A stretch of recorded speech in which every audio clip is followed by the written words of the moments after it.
Nadhani katika sehemu ambayo nimetembelea mara nyingi ni hapa Mloganzila, na pengine kama alivyosema Dr. Hosea, ukiangalia hata mradi wa HEET kwamba chanki kubwa imekuja hapa, lakini kwa Muhimbili kwa ujumla wake. Na hii of course sio mradi wa HEET. Hili jengo hili sio mradi wa HEET, lakini katika majengo yaliyoko katika taasisi za tiba Tanzania, ukiacha labda taasisi moja binafsi nzuri sana iko Dar es Salaam, hizi za umma inawezekana ni jengo bora kuliko mengine yote. Na lenyewe limejengwa vizuri, limekamilika. Kwa nini huja kuangalia maendeleo ya kazi? Na mnafahamu kabisa azma ya rais wetu ni kuboresha afya, na juhudi ambazo zimefanyika kwa nchi nzima. Sisi tulioenda kweli kugombea tunaona, ukimuuliza mtu yote wakati wa kuongea ilikuwa ni rais. Zahanati imejengwa hapa, kituo cha afya, hospitali ya wilaya na kadhalika. Lakini yote hayo yanahitaji kujenga uwezo. Swala la majengo ni moja, hapa tumekuja kuangalia majengo, lakini kuweza kutrain watu wa kutosha kwenda kufanya shughuli za kuendesha tiba nchi nzima bado ni safari ndefu. Kwa hiyo uwekezaji wa serikali ya Mheshimiwa Dr. Samia Suluhu Hassan kwenye kujenga capacity ni kama huu tunaoona hapa. Kwa hapa tunajua wote patatokea kuwa ni mji wa kitaaluma wa tiba, pengine mahiri kabisa katika Afrika Mashariki, labda na zaidi ya Afrika Mashariki. Hili jengo hili tulilomo humu ni kituo cha umahiri cha moyo na mishipa ya fahamu ya damu kwa Afrika Mashariki. Nafahamika na Jumuiya ya Afrika Mashariki kwamba katika Afrika Mashariki kote shughuli kubwa ya masuala ya moyo na mishipa ya damu itakuwa ni hapa. Tulikuwa pamoja na timu ya MUHAS wakati wa kunegotiate na Jumuiya ya Afrika Mashariki kwa ajili ya kuanzisha kituo kingine cha umahiri cha afya ya kinywa na meno, na imeshapita kwamba katika Afrika Mashariki kituo cha umahiri kitakuwepo hapa Mloganzila cha pili. Ishapita tume ya mipango, tunasonga mbele, na ukipita katika Jumuiya ya Afrika Mashariki katika utaratibu ule unapata fedha kutoka African Development Bank, kama ambavyo jengo hili tulipata fedha kutoka kule. Najua vile vile hapa lengo jingine ni kujenga kituo cha umahiri, yani Center of Excellence kwenye mambo ya genetics. Kitajengwa hapa. Najua mna master plan, mmeshaweka yuko mbioni kwa ajili ya kujenga. Kuna Center of Excellence, kituo cha umahiri cha magonjwa ya damu kitajengwa hapa, na kituo cha umahiri cha magonjwa ya kuambukiza. Hizo Centers of Excellence hapa zitakapojengwa na kukamilika zitafanya kazi ya kutibu, zitafanya kazi ya kufundisha, zitafanya kazi ya utafiti. Kwa hiyo tunatarajia humu watu bingwa watazaliwa humu. Tunatarajia humu research itafanyika kugundua namna bora zaidi ya kuimarisha afya yetu. Na hapo sijazungumzia hospitali ya Mloganzila ambayo iko hapa tunaiona, ambapo kwa namna yoyote ile, kwa mfumo wote wa kitaasisi, hospitali hii na chuo hiki lazima vitakuwa pamoja kwa namna yote ile ambayo itapangwa. Kama ni hospitali bado itabaki Wizara ya Afya na vinginevyo, lakini kitaasisi na kiutendaji huwezi kutenganisha hospitali hii na swala la kufundisha, kwa sababu wanaokuja kusoma wanahitaji kufanya clinical practice, na kule watafaidi kupata huduma ya wale wanaosoma hapa. Kwa hiyo kituo hiki kitakuwa ni kikubwa kwanza hapa nchini, na ni vigumu sana kuona kingine katika Afrika Mashariki na zaidi. Na hiyo ndoto ambayo rais wetu anataka tuhakikishe kwamba tumeenda mbali zaidi,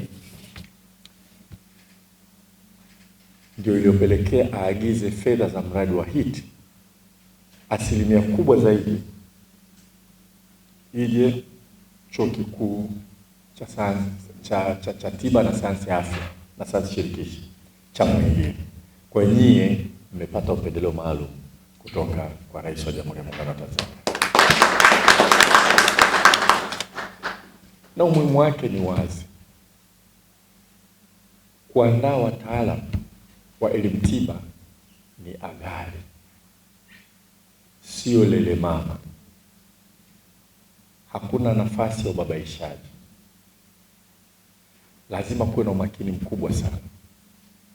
Pengine kuna mambo mawili ambayo ukiyafikiria haraka haraka ungependa anayeandaliwa, anayefundishwa afundishwe kwa umakini mkubwa kadiri uwezo wa binadamu unaweza kuzingatia.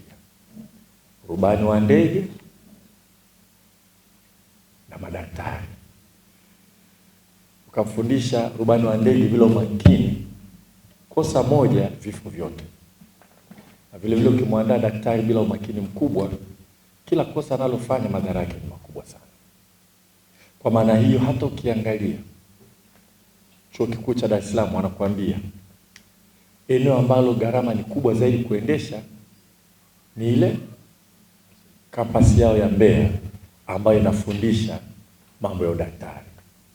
Na hata hivyo, mamlaka ya udhibiti ubora wamewaambia wapunguze wanafunzi mpaka watakapoongeza capacity kwenye maabara na wahadhiri.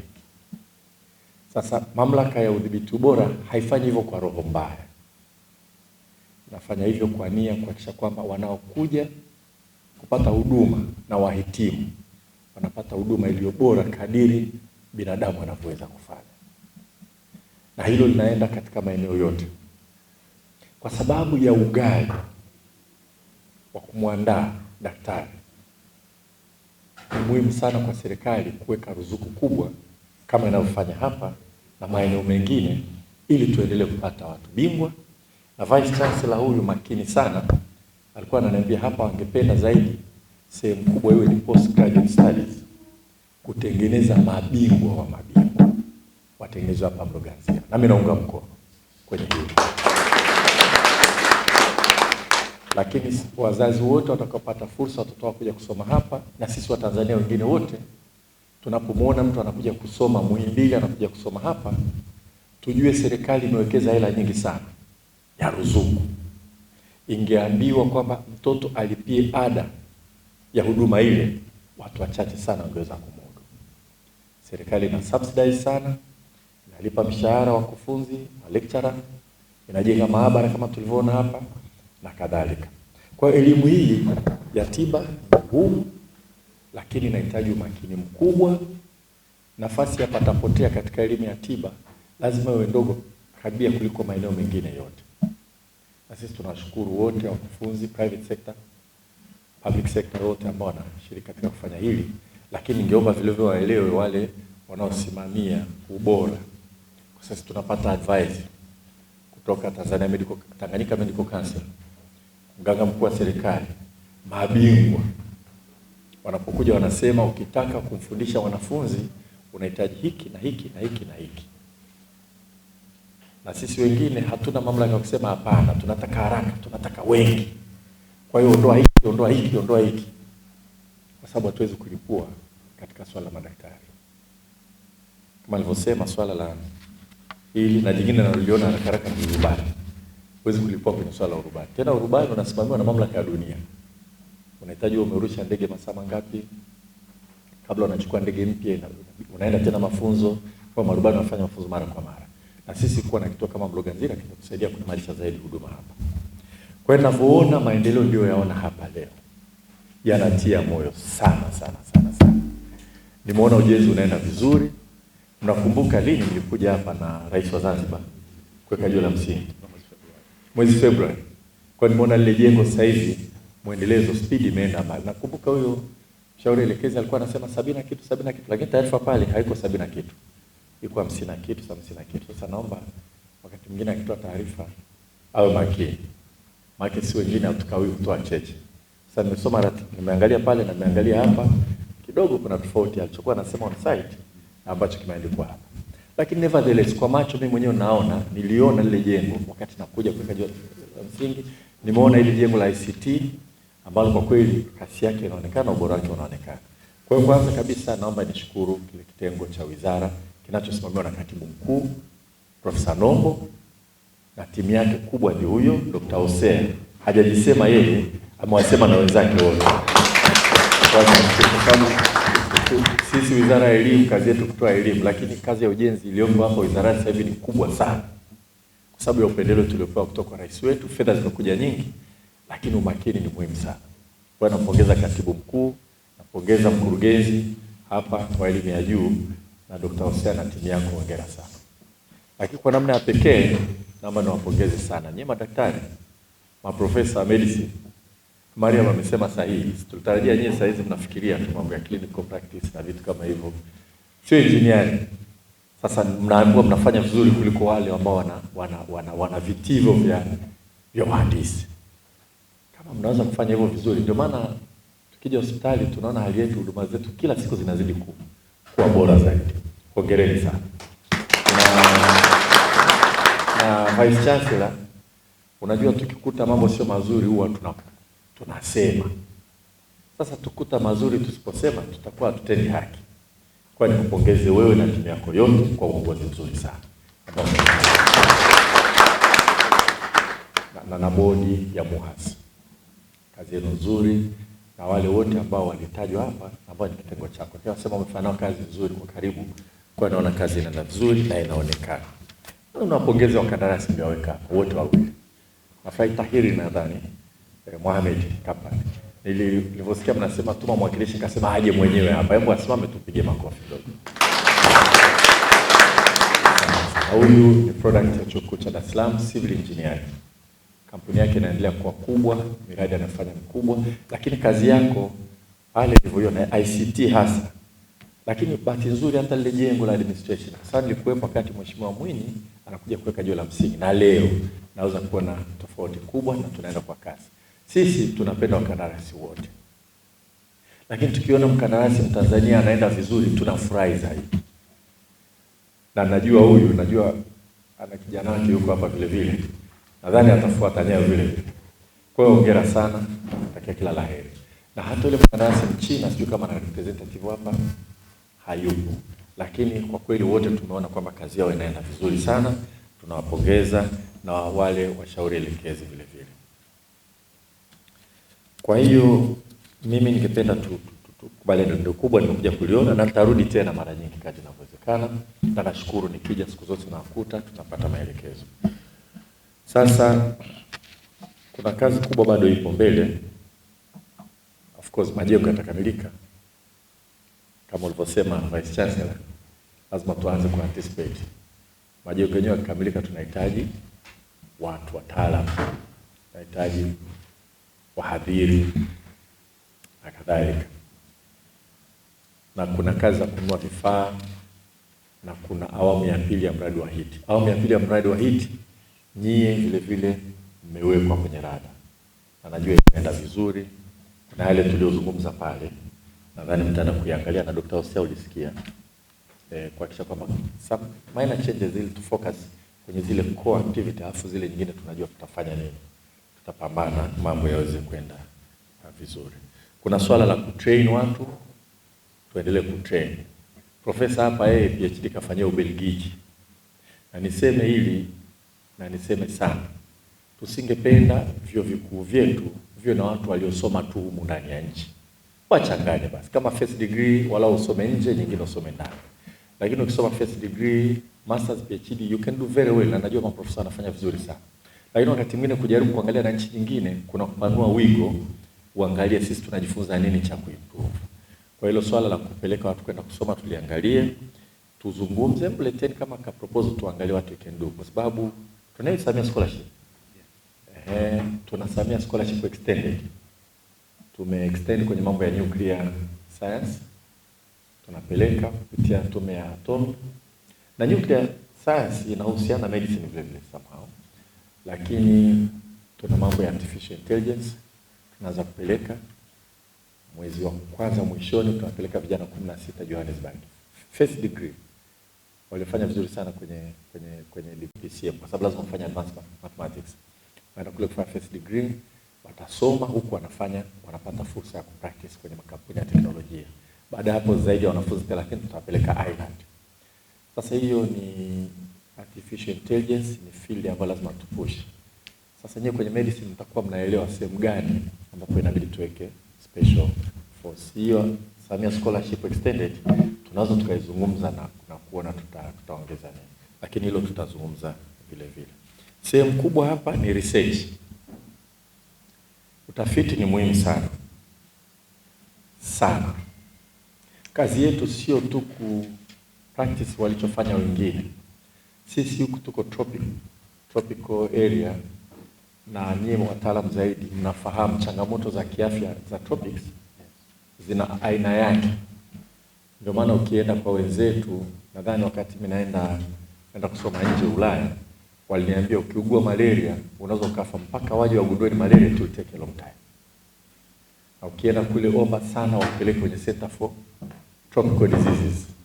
Kwa sababu wengine wataanza kupima yale magonjwa yao tu kabla ya kugundua kama ni malaria. Kwa sababu hiyo tuna wajibu sisi wa kupush frontier ya research katika maeneo yetu ili tufike huko. Kwa hiyo naomba tuende pamoja. Kwenye hilo labda ni conclude na lile ambalo niliwaambia watu wa COSTECH, na ni vizuri muunganishe nguvu.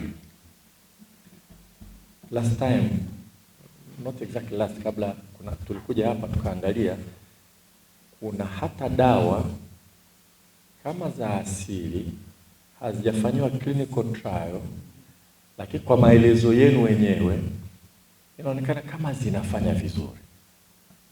Mnakumbuka? Mnakumbuka jamani? Nakumbuka dawa fulani mlisema kwenye tezi dume. Procan. Procan. Kama vile inafanya vizuri. Nikauliza mmeshafanyia clinical trial? Sasa sijui kama lazima ifanywe clinical trial au vipi. Nyinyi ndio wataalamu.